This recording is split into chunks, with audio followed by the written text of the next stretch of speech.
વિનયસિંહ 20 થી 25 કરોડના ખર્ચે પાટણની વચ્ચે ઉત્તર ગુજરાતની વચ્ચે આ સમાજ માટે સદારામના નામે હું પોતે ખુલ્લી મૂકવાનો છું.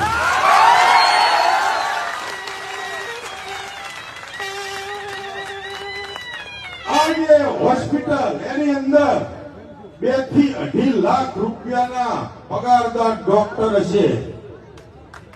એની અંદર દરેક સુવિધા, કોઈને ક્યાંય બહાર જવું નહીં પડે. ઉત્તર ગુજરાતનો મારો ઠાકોર સમાજ હોય, ઓબીસી સમાજ હોય, એસટી સમાજ હોય, એસસી સમાજ હોય, આ સમાજે દવાખાનામાં ઘૂસે તો રિપોર્ટ થી માંડી અને ક્યાંય કોઈ કઈ જવાની જરૂર નહીં પડે એવી મારી નેમ છે.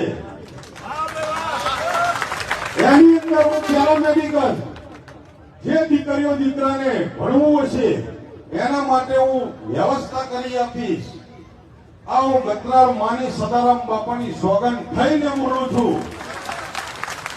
કદાચ બ્લડ બેંક જ્યાં ત્યાં લોકોને ફરવું પડતું હોય છે લોહી લેવા માટે, મારી સદારામ સમિતિની ટીમ હું ચેરમેન તરીકે આ હોસ્પિટલ તમને રાહત દરે, કદાચ જેની જોડે પૈસા નહીં હોય તો 50% રાહત દરે હું બાબા ભરવાડ આજે એક ખાતમુહૂર્ત થયું, એક અંદર પ્રવેશ થશે અને બીજું એક ખાતમુહૂર્ત થશે. એવી તમને હું ખાતરી આપું છું. નવગણજી, આજ સમાજના આગેવાનો બેઠા છે, સમાજના કલાકારો બેઠા છે. સમાજ માટે એમાંથી જેટલું બનતું હોય